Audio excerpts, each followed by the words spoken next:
Pessoal, boa tarde. Sequência dos nossos estudos do livro A Caminho da Luz. Estamos no capítulo 14. Hoje nós vamos iniciar a redação dos textos definitivos da história dos Evangelhos. Mas antes de tudo, como de costume, nossa irmã Marina vai fazer a prece inicial. Senhor Jesus, irmão querido, mais uma vez nós estamos reunidos em seu nome para mais uma tarde de estudo e de paz. Que o Senhor nos proteja, nos fortaleça, que o Senhor possa ir em cada lar,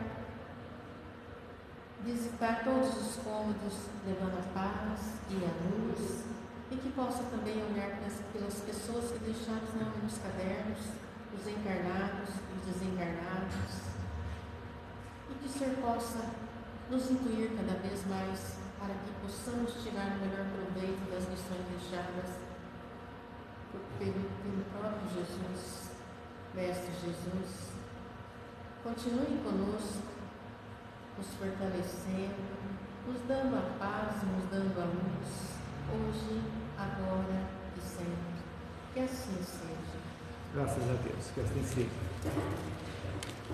Pessoal, hoje praticamente nós vamos ver a história dos Evangelhos.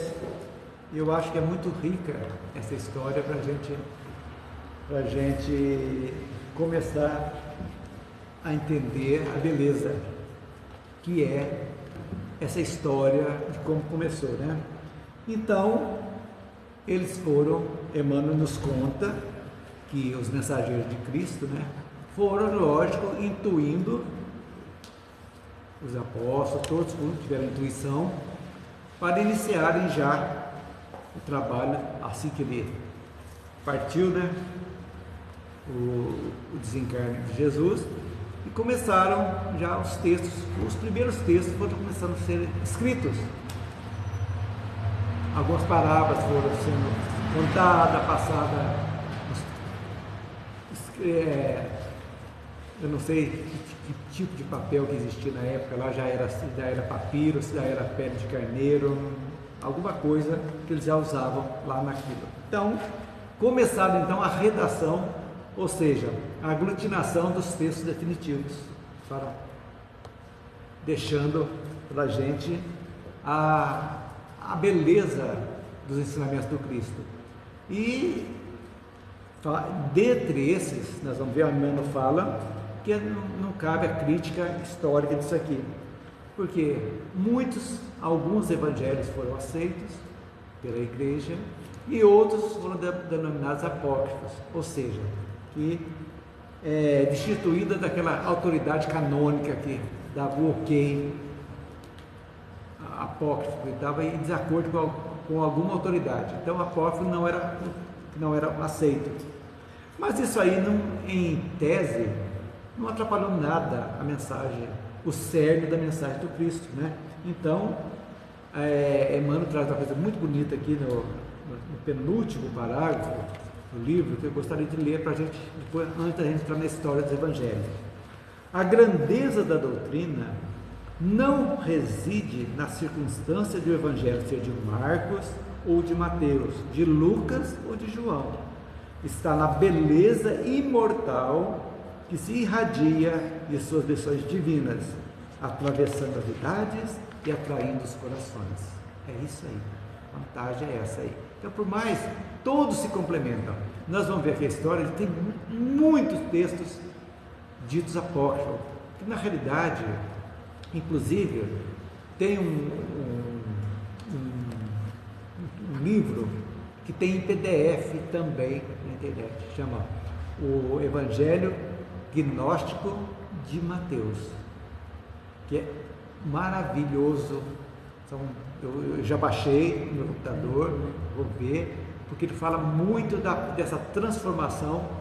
Ele vai contar que a salvação é individual e não coletiva, dizendo toda essa parte. Então é muito. E Hermínio de Miranda, você tem? Maravilha. E eu não tenho e quero ler. É de Hermínio de Miranda. Hoje eu conheço esse título, mas não sei. É.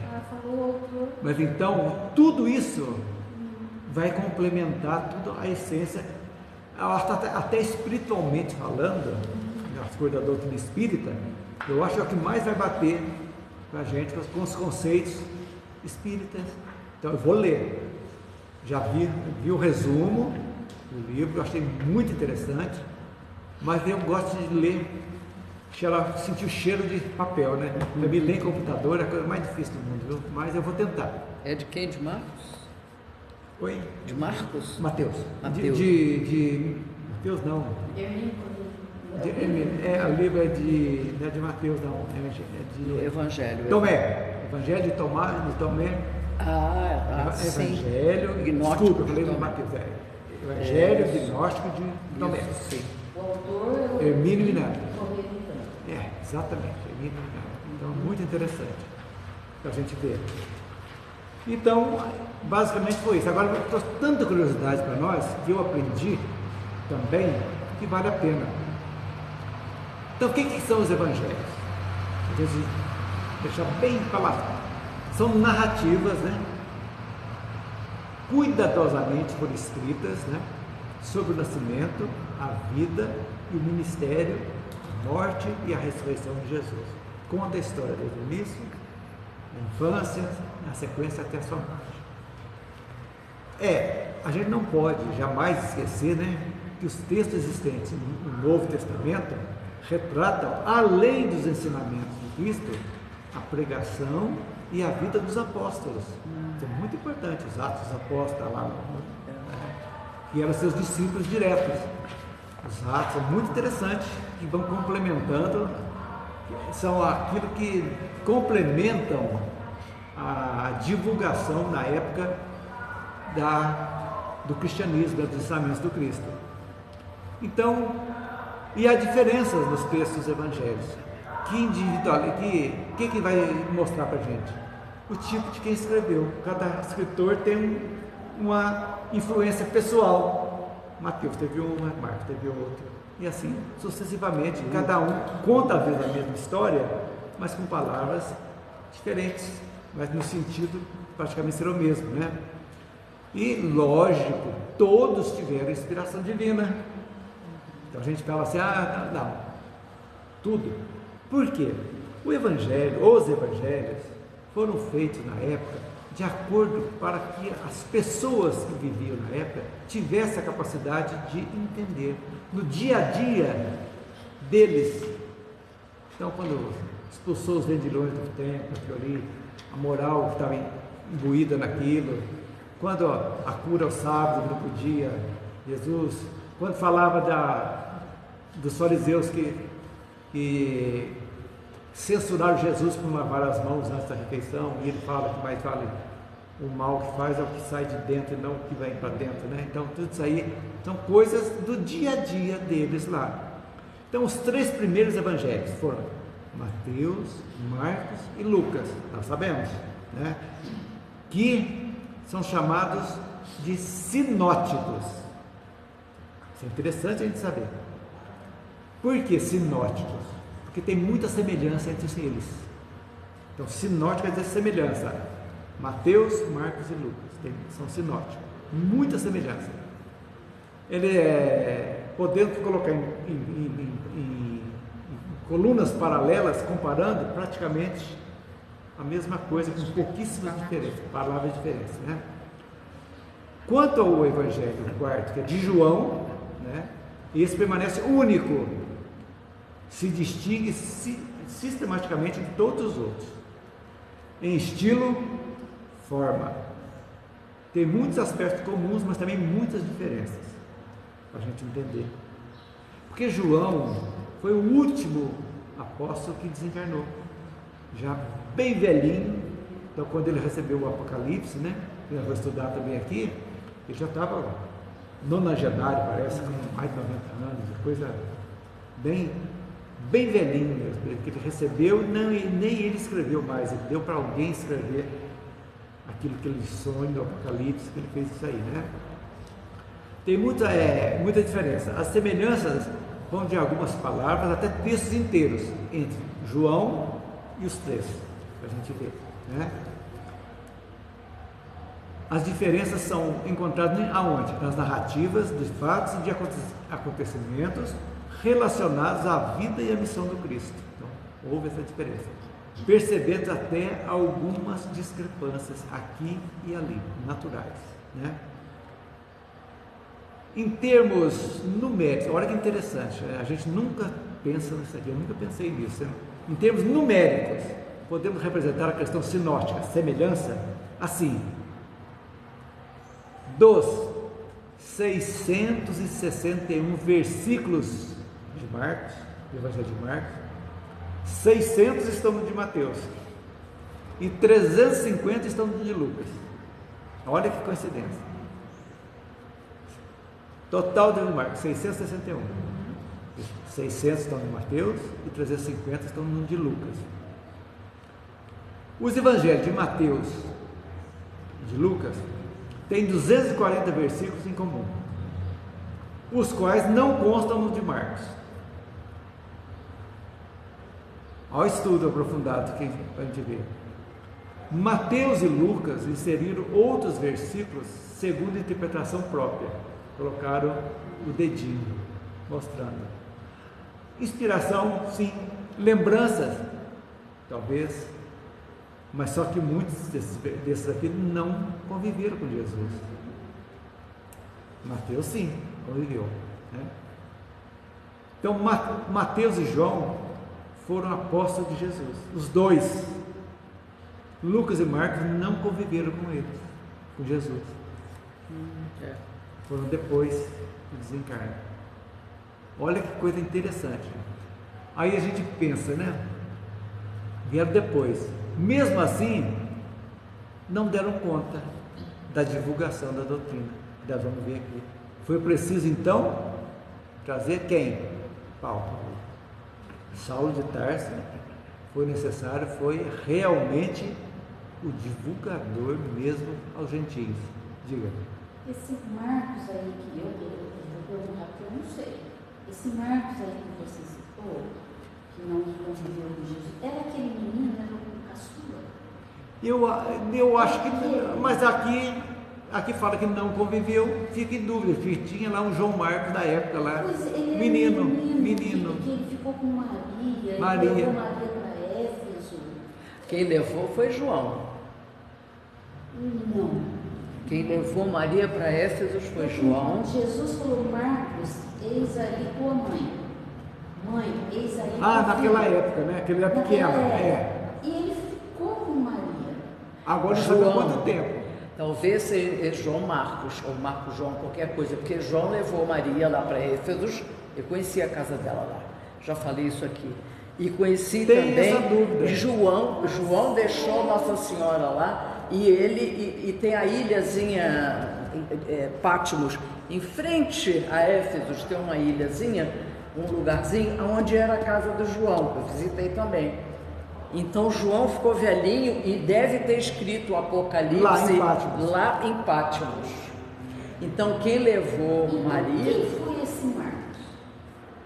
Sabe, Então nós vamos material de pesquisa, viu? Esse Marcos, ele era caçula, ele era um menino. E ele fica ali do lado. Aonde você... Por que você sabe que Marcos era menino?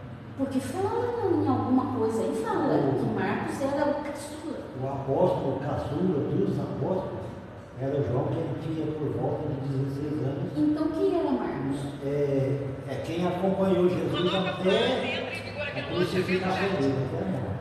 É porque esses nomes na antiguidade, eles são muito parecidos e às vezes não chamam pelo próprio nome, chama pelo outro nome. E João pode ter sido Marcos, porque João era mais novo que Jesus.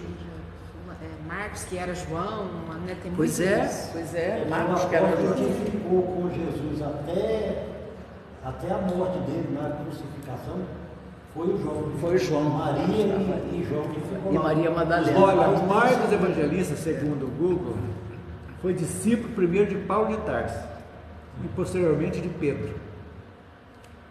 Está aqui, Agora, considerado dos autores. Paulo chegou, Jesus tinha acabado de desencarnar. E ele nasceu em 12 depois de Cristo. Quem? O Marcos? Marcos. Quer dizer que Jesus Então, praticamente a quase da mesma idade, né? Jesus, 0. Nasceu 6 mais 12, Jesus tinha uns 20. Nasceu em Alexandria, no Egito, Marcos. E foi sepultado na Catedral Ortodoxa do Cairo. Era médico. É porque ele era apóstolo de Marcos Paulo, era né? médico. Não de Cristo. Ou Lucas, né? Lucas era Lucas, médico. Lucas era médico. Eu tenho a vida dos apóstolos. Até esqueci. Vamos pesquisar isso aí, esse João Marcos. Esse João Marcos fala, se não me engano, é no Cavalo de Troia. Vocês lembram o Cavalo de Troia desse eu menino? li alguns. É, no primeiro fala. Vamos ver isso aí. Mas realmente isso Os aí nomes, é os rapaz nomes da- são muito, É. muito parecidos às vezes. Então Marcos não conviveu com Jesus e nem Lucas.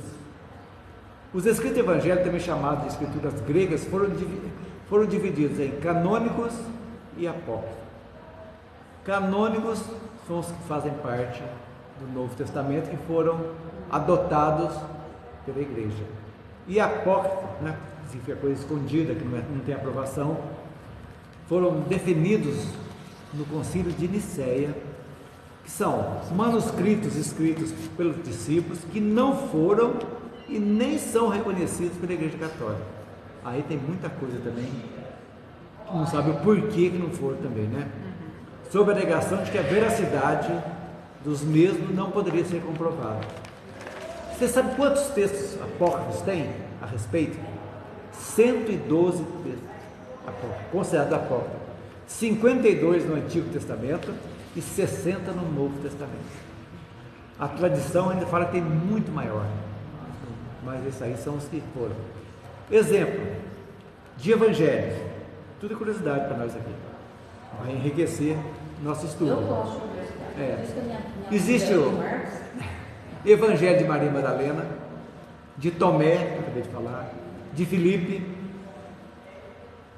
o árabe trata da infância de Jesus, do pseudo Tomé, de Tiago, Evangelho da morte e assunção de Maria, tudo isso aí faz Agora deixa eu parte. formar outro evangelho. Os Atos dos Apóstolos, tem o de Pedro, de Tecla, de Paulo, dos 12 apóstolos juntos e de Pilatos. Até Pilatos tem Atos de Pilatos. Isso fora o que está escondido no Vaticano.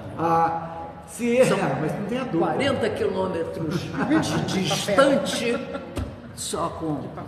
Ninguém. Mas esses textos, com certeza, apesar de não ter sido reunidos na Bíblia, mas eles são preservados lá. Sim. E são recopiados de Deus. Até porque a existência deles está aí. Tá aí, eles estão lá, estão guardadinhos lá.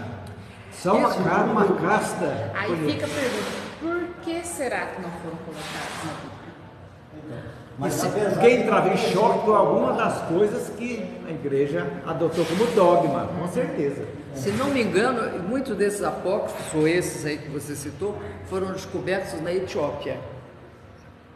Pode até ser. Num tipo de biblioteca antiga, Pode ser. quando foi demolida, eles descobriram isso. E continuam sendo descobertos. Agora, nos anos 40, 1940, 42, 43, eu lembro disso porque eu nasci naquela época, mas eu não li os apóstolos. não li. Agora, nessa época dos anos 40, estamos descobrindo muitas coisas. Tem, e vamos descobrir muita coisa ainda. Muita coisa. do Mar Morto. foram encontrados na década de 40. 45. Pois é, eu era nenenzinho ainda. Mas eu sei. Agora, as epístolas, que são cartas, né? Epístolas são cartas, né? Tem de Pilatos a Herodes, as cartas de Pilatos a Herodes. Isso aqui eu queria doido para ler o negócio. Isso é ainda muito na época, interessante. né? De Pilatos a Tibério, de Pedro a Filipe, de Paulo aos Laodicenses e a epístola aos Coríntios de Aristeu. Tudo isso aí é apócrifo. Apocalipse, a gente pensa só que tem o de João, né? Tem o de Tiago, de João, de Estevão, de Pedro, de Elias, de Esdras, de Baruque e de Sofonias. Que a linguagem é muito difícil. Difícil. E daí? Olha para vocês verem. Quanta coisa. Fica a curiosidade, a gente só conhece um pedacinho da história. Uma né? vida, sobre um olhar Sobre só. um olhar só. Quantos Exatamente. olhares tem? Nessa existência, né, a gente não vai dar conta. E o olhar da mudança dos tempos, porque É. eles já viam isso, a mudança dos tempos na época. Agora, tem outros livros ainda, que não eram cartas, não eram apocalipse, não eram epístolas e nem evangelhos. A filha de Pedro, tem um livro sobre ela. Eu nem sabia do nome da filha de Pedro.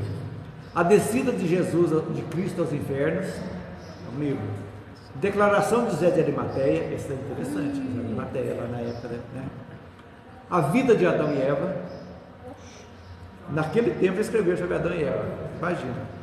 Jubileus 1, 2 e 3, não sei o que é. Enoque e Salmos de Salomão e oráculos sibilinos. Tudo isso é uma cópia. Que tem muita coisa. Quer dizer, poucos tiveram acesso à biblioteca do Vaticano, que eu acho que tudo isso aqui está lá. Não tenha dúvida. E agora, para que esconder tanto? Que eu fico preocupado com isso. Porque esse negócio de ficar escondido, já que a gente está divagando um pouco, a gente vê muito isso, aliás, viu, no livro Nome da Rosa. Alguém assistiu? Nome da Rosa, exatamente. Aquele monge com aquele aluno, foram lá naquela biblioteca, naquele mosteiro imenso. Os copistas, né? E os veneninhos que tinha nas páginas, assim, para quem fazia isso. Era veneno, né? Morria, caía duro, Caía porque duro. tinha coisa ali que leu e que não podia ler. Então, tem filmes que eu acho que são inspirados. Mas não tenha dúvida. Não é num negócio. Porque os copistas liam, sabiam o que estava escrito. Eles sabiam. Por isso, na última folha, passava lá comigo. Morria. Já estava pronta a cópia, já caía duro.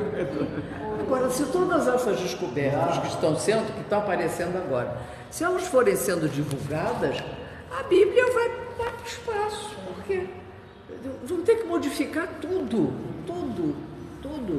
E há necessidade de que se faça essas cópias, né? Porque o material é perecível também. A durabilidade dele é longa, mas é perecível. É perecível. Sim, Eu tenho conhecimento sobre as obras de Platão, que a versão mais recente, a cópia mais recente que tem de Platão, data de 800 anos depois de Platão. Ou seja, Platão foi 400 antes de Cristo, né? Então, 400 depois de Cristo é a cópia mais recente que dura até hoje. Aliás, é a cópia mais antiga. Que já dá 800 anos, né? Então, o papel, o material que foi escrito, o manuseio, né? Já não existe mais, né? O que existe são cópias de 400 anos, de 400 depois de Cristo para cá. E esse copista é complicado, né? Porque o cara estava de um mal-estar lá, ele isso aí eu vou copiar, vamos pular isso aqui, vamos pôr uma palavra. Né? Tem tudo isso. Então, isso aqui não pegou bem, deixa eu trocar Isso aqui para está muito entender feio, isso aqui melhor. está muito ruim isso aqui. Vou mudar. A responsabilidade com o conteúdo para mudar é muito grande, né? Cada documento desse que é achado, agora eu vou falar lá, os de Etiópia, do Tomé, o de não sei quem, são mesas que vão daqui até lá, aquele relógio enormes, com esses caquinhos em cima, esses restinhos, o que sobrou daquilo, e dezenas de pesquisadores, cada um especialista num idioma, uma variedade de idiomas diferentes.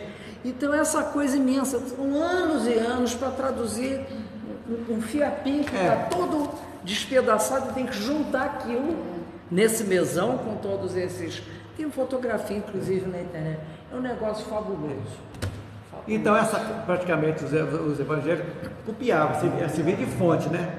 Marcos usou a fonte de Pedro, era a fonte que ele tinha para falar, né? E serviria de subsídio para Mateus, para os relatos de Mateus e Lucas. Ali, entre eles.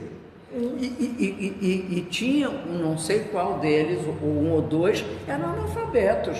Então eles tinham que ir falando aquilo para que alguém fosse escrevendo. O próprio Apocalipse mesmo, João não escreveu. Já estava velhinho, já tinha falado. Mas a gente não pode esquecer, é o que a Mariana falou agora há pouco, a inspiração divina. O O conteúdo, a essência ficou. Por mais que tira um ponto, põe um ponto, a essência permaneceu até hoje. Fizeram. E os textos evangélicos, os canônicos, tudo, eles tiveram, ao longo dos tempos, 3 grandes modificações.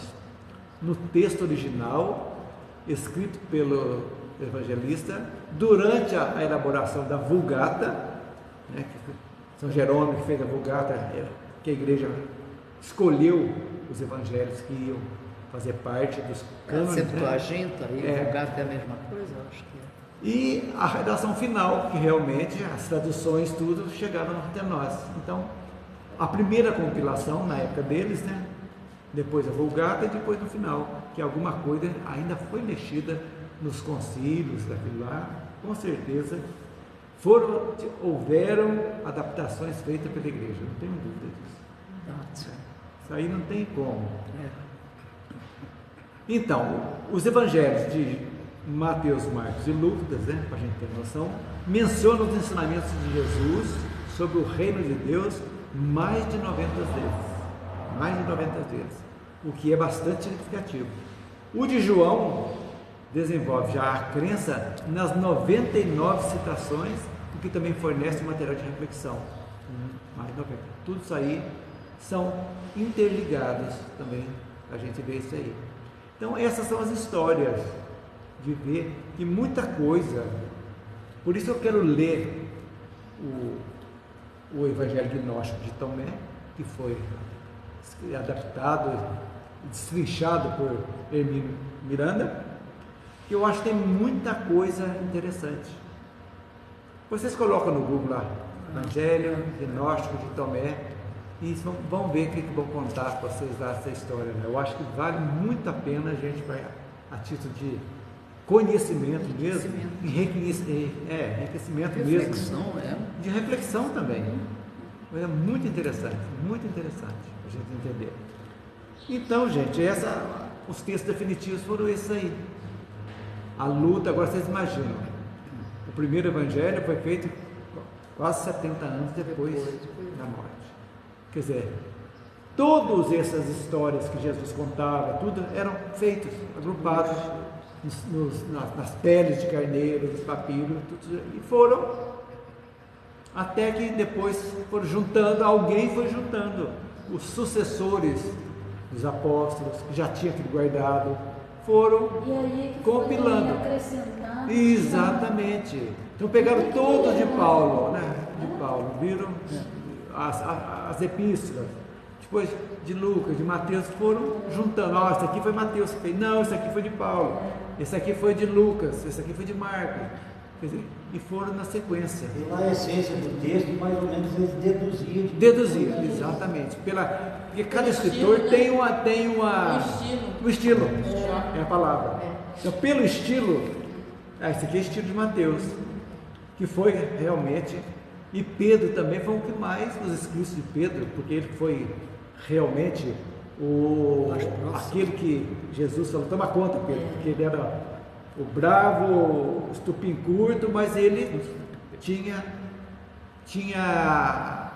como se fala, responsabilidade não, energia, ele tinha firmeza com os outros, eles respeitavam ele porque ele se impunha. Então ele realmente, eu tenho a impressão que ele reuniu esses aí, depois foram passando devagarzinho para chegar em nós. E aí, a coisa muito bonita também são as epístolas de Paulo. Nossa, maravilhosa. Que o Paulo viajou. Eu tenho uma palestra bonita que eu fiz sobre as viagens de Paulo. O que ele viajou e por onde ele passava, ele fazia as epístolas ao povo daqui, aos Efésios. E quando acontecia alguma coisa onde ele já passou, ele mandava as epístolas. Está acontecendo isso aí, o que está fazendo isso aí, está acontecendo. Então, essas coisas são muito importantes para a gente ver como é que funcionou. E bonitas, né? E tanto prova que o Evangelho a essência ficou, porque com a vinda da doutrina espírita, o Evangelho segundo o Espiritismo, com as instruções dos Espíritos, que tem toda a parte moral do Novo Testamento, comprovam, vieram só acrescentar mais, para ficar mais palatável o entendimento aos textos evangélicos, que estão perfeitamente, então está perfeito. Vocês podem ver lá que tem todo o capítulo do Evangelho segundo o Espiritismo, tem um texto evangélico, tem a explicação de Kardec, e depois as instruções dos Espíritos, que vão pegar os textos pertinentes, aquilo ali, e vão abrilhantar para a gente entender. É isso que prova. Então, realmente, está certo? Está. E os Espíritos veio nos mostrar exatamente aquilo que Jesus falava, que não pôde ser compreendido, ou até foi deturpado pelo homem. Os Espíritos vêm, os Espíritos de luz vêm e colocam as coisas no seu devido lugar. Então, para nós, eu sempre digo que o Evangelho segundo o Espiritismo pode servir perfeitamente para todas as religiões que creem no Espírito, que a alma, existe alma, tudo isso aí, então, perfeitamente, porque é moral pura. Sem rituais, sem rituais. Sem rituais nenhuma, tranquilo. Prova que hoje a coisa mais bonita que tem é a ciência comprovando a energia, que nós somos energia, né, que nós já estudamos com Kardec, estudamos na Gênesis, o fluido cósmico universal, que tudo é moldado através dele, que nosso corpo é feito dele, que a madeira, tudo é dele, que vai se transformar em energia de novo. Vem a física quântica e mostra, com a teoria das cordas, que tudo é energia condensada, que somos energia, e que Deus, que é Deus? É energia pura. Prova que quando nós vibramos, é energia que estamos vibrando, quando desejamos bem, não com a boca, mas vibramos, a essência da vibração mexe conosco e com os outros. Que vai, essa vibração, o que é a vibração? Para vocês entenderem como você joga num lago uma pedra, para vocês verem, devagarzinho, devagarzinho, devagarzinho, devagarzinho, a vibração vai até chegar ao final. É assim que funciona. Então a vibração é tudo. A reza, como diz o outro, blá blá blá, não é nada se não tiver vibração. Então a vibração é essa energia que nós somos, então é isso que é importante. Então Jesus era a vibração pura. Quando ele falava, ele encantava as pessoas sentiam a vibração deles tão forte, um espírito puro que era, vocês imaginam. Ia todo mundo atrás. Mas era praticamente uma hipnose que chegava ali, as pessoas bebiam as palavras dele, e seguiam, e vibravam luz. Vimos aqui os cristãos sendo massacrados pelas feras, pelas fogueiras, eles iam imbuídos nessa vibração de luz, de proteção, de esperança, de fé, que não sentiam nada, e as coisas aconteciam. Então hoje, essa vibração, em termos que estamos de mudança de padrão vibratório da Terra, é muito importante nós mudarmos a nossa vibração, gente. É a hora da vibração realmente da fraternidade, do perdão, do entendimento, hora de vibrar. Para que eu vou ficar com raiva da pessoa? Por que eu vou guardar mágoa antiga? Eu estou vibrando negativo, e a vibração negativa não vai tirar nós da terceira dimensão daqui. É só a vibração positiva que nós vamos para a frequência da quinta dimensão, estamos chegando nela. Então a pessoa fala, a Terra vai mudar de frequência, vai acontecer. Gente, quem muda de frequência somos nós. Nós somos a Terra. Então essas crianças estão chegando agora, a vibração delas já é diferente. Já vão vibrar com outro, é isso que vai modificar tudo. Então a gente pensa que a Terra física aqui vai cobrir a mudança aqui, vai ter uma varinha de condão, vai mudar o ar, vai ficar tudo. Não, gente. A vibração é nossa, é nós. Então quando nós mudamos de patamar vibratório, e não precisa desencarnar para mudar, nós temos que mudar agora. Porque os que estão vibrando negativo não voltarão para a Terra. Porque a vibração de quem ficar aqui vai ser a vibração positiva, é outro tipo de vibração que não vai bater mais. É isso, é simples. Só que nós complicamos, ou seja, as pessoas não teimam em não querer entender isso aí. que a vibração, a frequência vibratória da Terra é o conjunto das nossas vibrações. Então, esses que estão pensando em 3D, como dizem, é só não olha para o lado, está ainda achando que a matéria é tudo, que vivemos em função da matéria, em ter, não terá chance mais na Terra. Quando você passa do ter para o ser, que nós assimilamos que somos essência de Deus, divina, centelhas dele, somos espírito, e que estamos aqui para exatamente mudar a nossa frequência vibratória.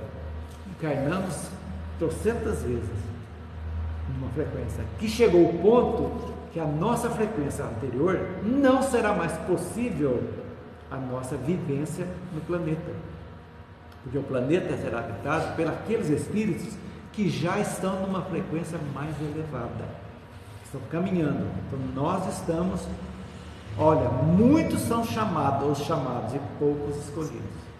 Os chamados estão aí, estão mostrando, gente. A pandemia, eu estou lendo um livro lá, já falei para vocês, o Bezerra fala em 2009, virão pandemias, não é uma só não, de chamamento, que é um chamamento, é um chamado para as pessoas se conscientizarem, modifiquem-se, mudem sua frequência vibratória, é tempo de mudança. E o pessoal vai, na hora do aperto, todo mundo lembra da Santa Bárbara, da hora da chuva, passou, voltam tudo, está aí de novo. E as coisas vão acontecendo,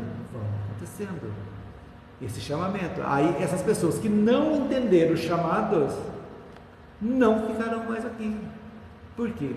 Não está com a sementinha da mudança. Não quer dizer que todos já estão mudados, ficaram. Não, tem que estar com a semente já começando a brotar. Então aí vai só regando para continuar. Então, basicamente, simplesmente é só isso. É aí que você vai ver quando Kardec fala, quando Marcos fala, em tudo dai graças. Primeiro aos Telassonicenses lá.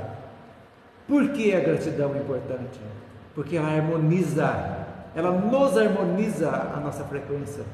Porque quando você é grato a alguém ou a alguma coisa, você está se harmonizando com todo o seu entorno e modificando a sua frequência vibratória. Então já está lá. Quando Kardec fala que o verdadeiro espírita não é o ser perfeito, mas aquele que está combatendo as suas más inclinações, que são as más inclinações? Baixa frequência, que nós trazemos, que precisam ser eliminadas, mas com consciência, não é a força não. Se você não entender, eu falo, você tem que mudar, você não sabe para quê, não vai adiantar nada. E como? É a mesma coisa daquela que faz o regime, mas não entendeu que o regime é importante. Eu faço de novo depois, vamos, e volta, não adianta nada, não resolve nada. Então, essas coisas chamam-se conscientização. Então, resignação é você compreender a dor, porque a dor também é um chamado. É um chamado. A dor é um chamado, chega e bate. E é um chamado não só individual, como também coletivo. Pode dar todo um país, todo um povo, mas é um chamado também.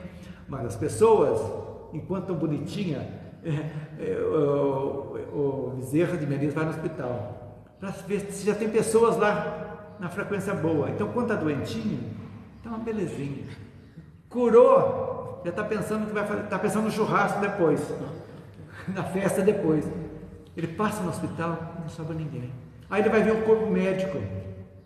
Então aquela pessoa, enfermeira que é dedicada ali, vamos ver essa enfermeira aqui, olha para vocês verem.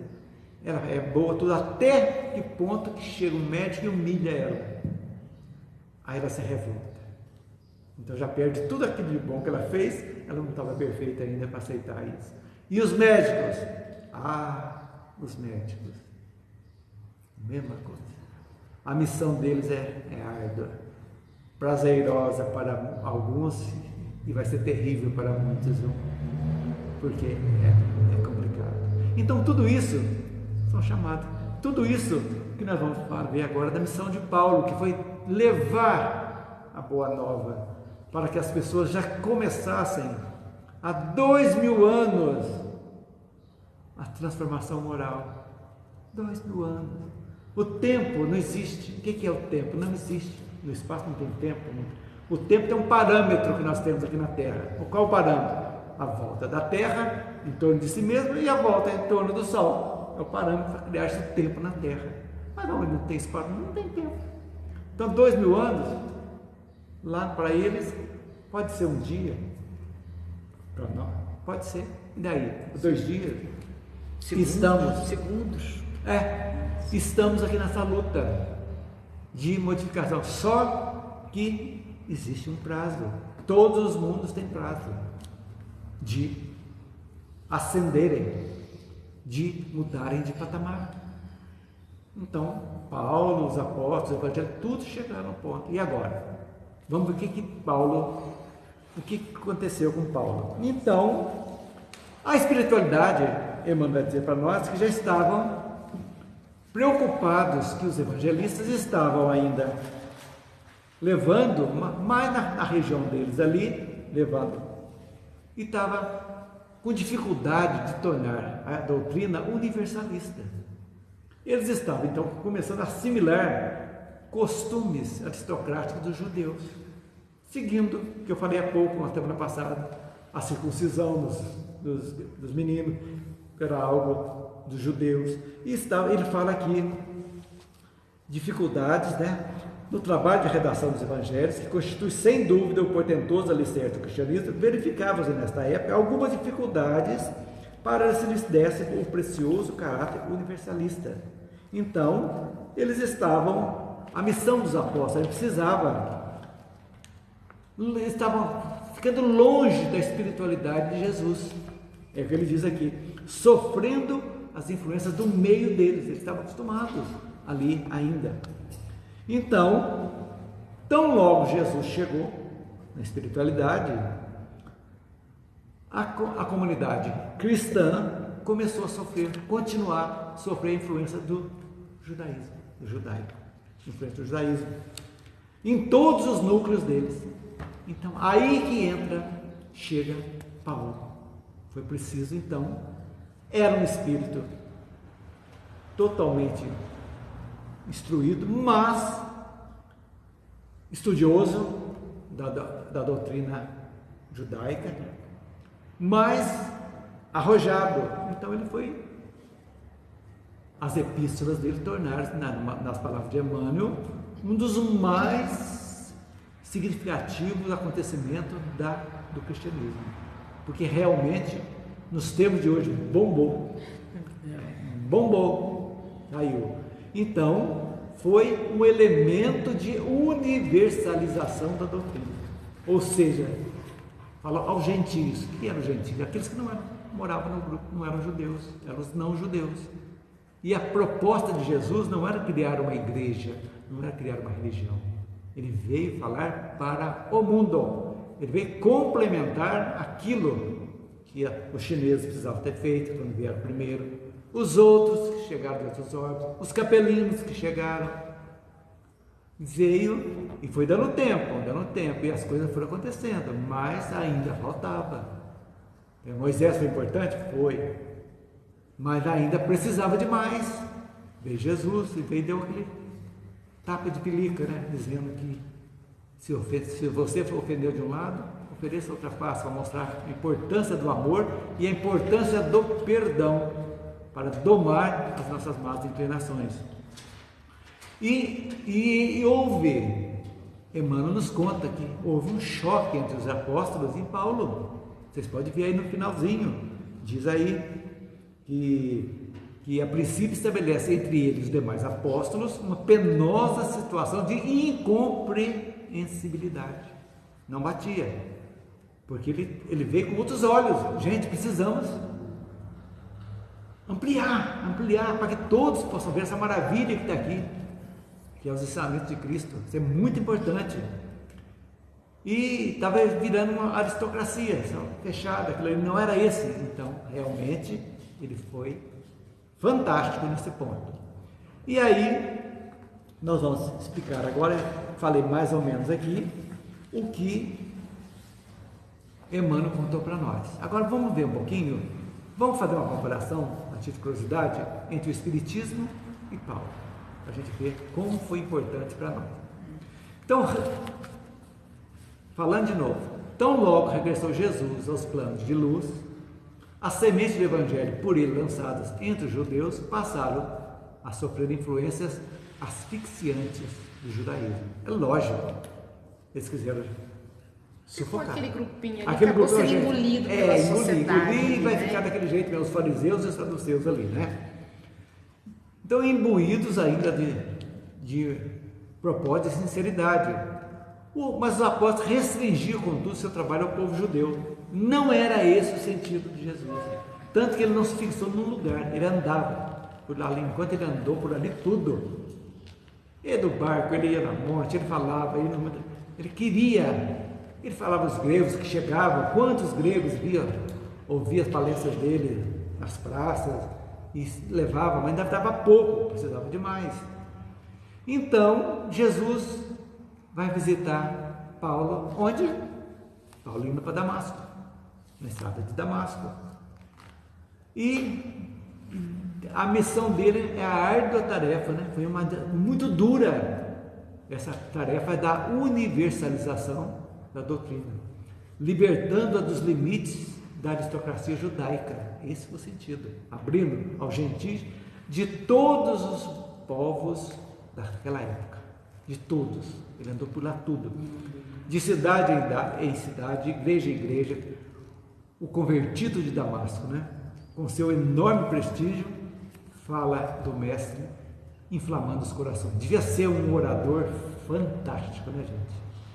Para dominar plateias. E em diversos idiomas, porque ele andou, olhando o mapa assim, desde a Europa. Na realidade, diz que o grego era o inglês da época, né? Todo mundo era uma segunda língua. Sabia um pouco. Sabia um pouco do grego, né? Então, aquilo ali, o aramaico era pequeno, o aramaico e o hebraico era pouco, né? Tinha o latim e o grego, né? O grego era a língua chique da época, era o grego, né?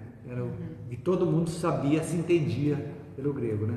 Então, e mais o latim, porque lógico. ele era romano, então exatamente. toda aquela parte que falava em latim, do que a Europa hoje, era latim, grego. Então, gente, nenhum outro homem teve a influência de Paulo na divulgação do cristianismo maior que ele, não teve. Ele foi realmente o cara na divulgação, né? E ele foi um perseguidor de cristãos, olha para vocês verem. Aí às vezes fala assim, ele foi agora, ele então está perdoado tudo que ele fez? Encontrou Jesus? Encontrou Jesus? Mas não, ele conheceu, verificou o seu passado e lá no mundo espiritual ele tinha que resgatar.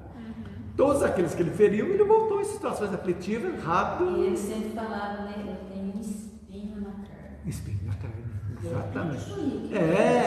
E ele não me... Exatamente.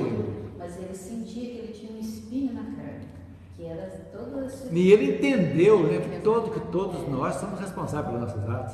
E aquele que feriu, né, tinha que reequilibrar, tinha que ainda, além da culpa, né, do remorso que sente, tinha que reparar de alguma forma. Porque aí ia externar mesmo a bondade divina, né, a reparação.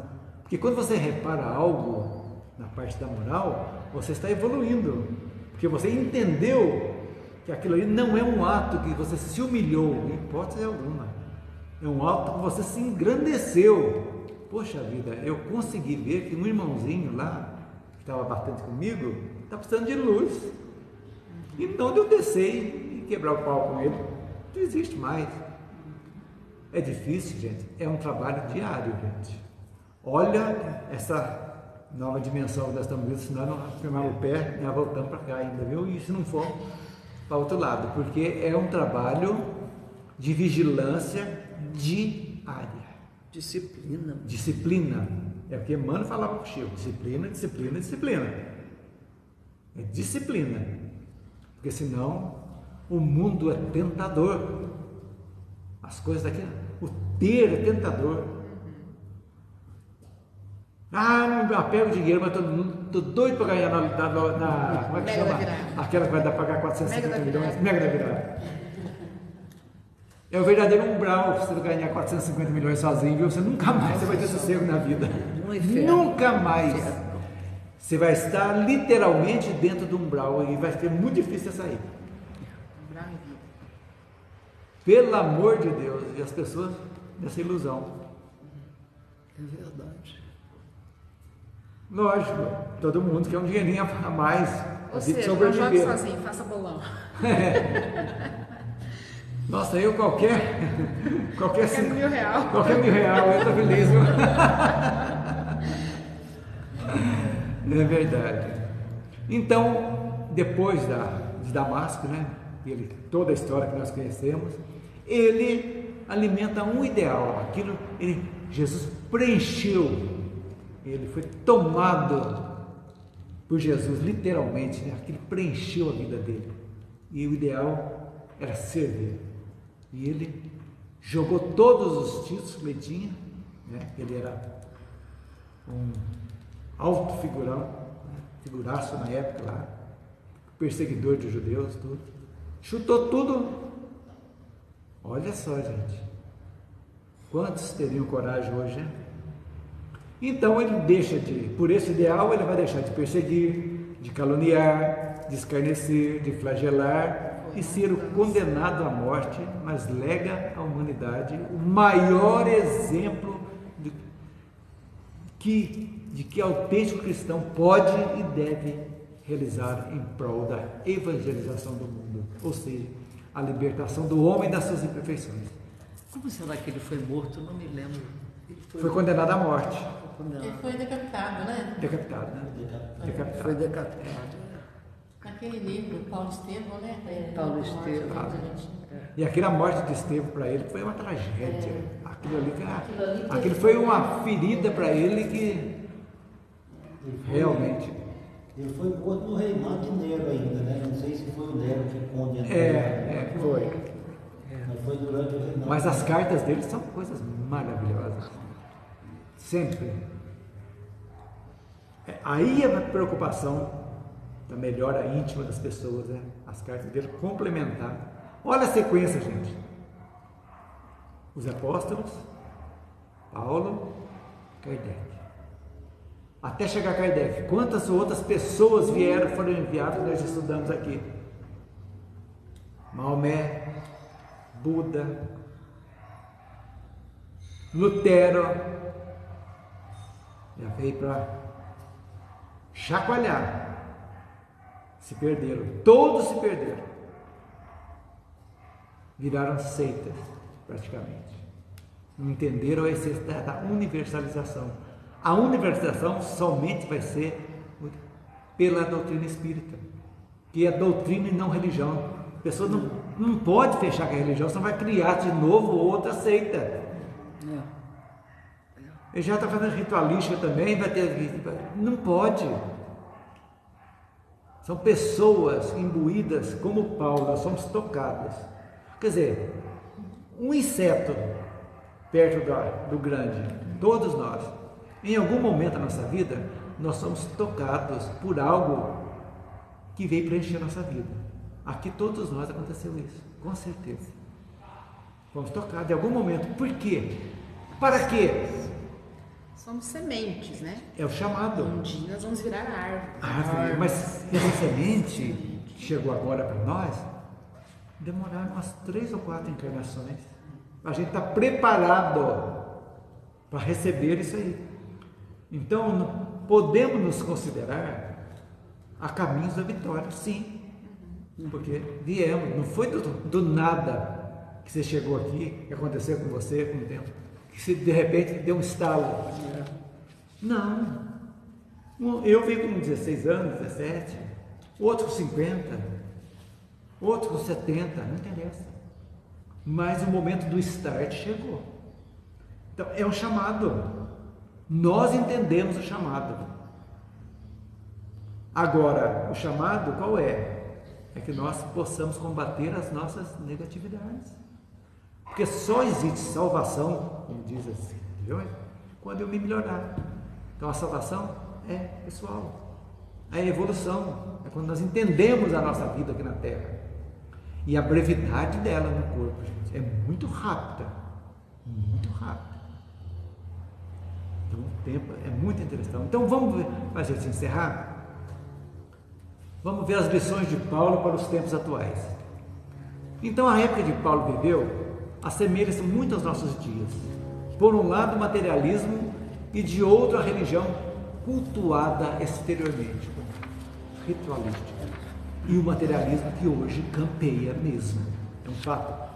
Então, o que nós, como espíritas, levando a boa nova realmente aos não espíritas também, levando a doutrina e não religião, para que as pessoas se conscientizem, cumpre a nós, da mesma forma que Paulo, tentar interiorizar, ou seja, trazer o Cristo para dentro de nós. Essa é a função. O seu Evangelho é o roteiro a gente seguir. E que nós possamos não só conhecê-lo, mas também exemplificar como ele, os seus ensinamentos. Exemplificar quando ele fala do desapego, do perdão, quando ele diz, quem não tem pecado, atire a primeira pedra. Com a medida que medir, serás medido, quer dizer, olhando para dentro de nós.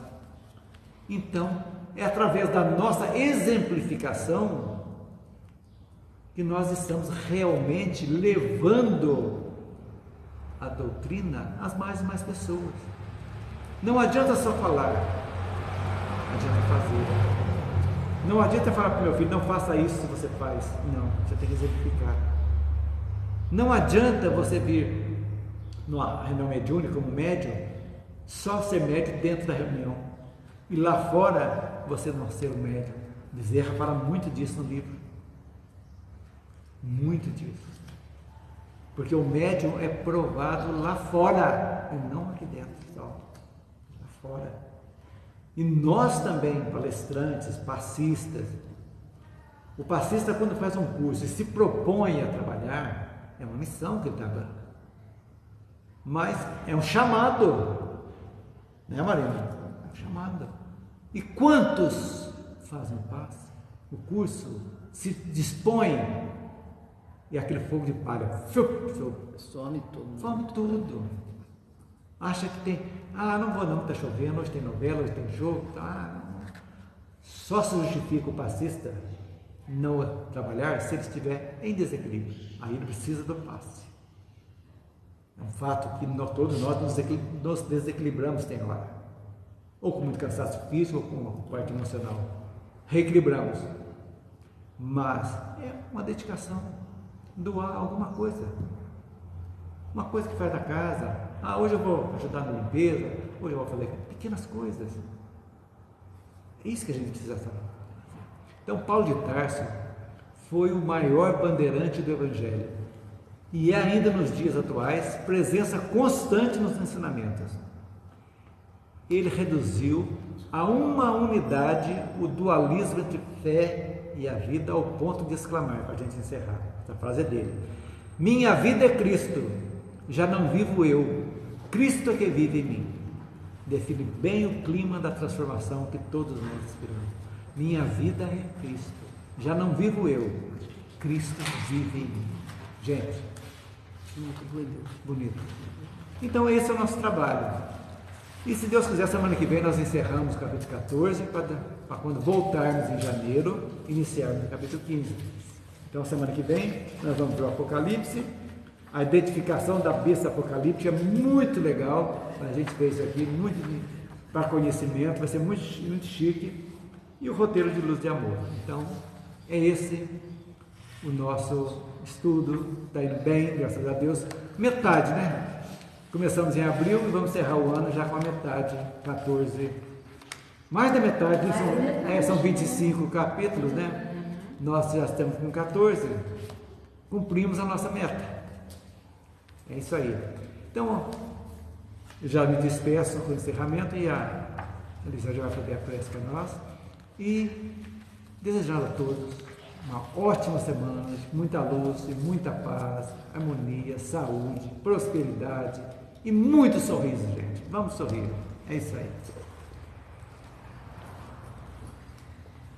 Então vamos fechar os nossos olhos, nos colocar em uma posição confortável e receber neste momento toda a luz que a espiritualidade está emanando sobre nós. Vamos agradecer a ela que preparou esta reunião para a gente, com tantos ensinamentos bons, com tantas coisas para aprendermos. Vamos agradecer a Jesus, nosso irmão, que veio à Terra e deixou tantos bons ensinamentos, que nós possamos vivenciá-los todos os dias em nossas ações. Vamos pedir à espiritualidade que fluidifique a água que vamos beber, que fluidifique a água que você tem em sua casa e que coloque dentro dela todos os remédios que precisamos para a cura dos nossos males físicos, nossos males espirituais. Que possamos, ao bebê-la, sentirmos-nos fortificados para continuar a nossa vivência cada dia melhor.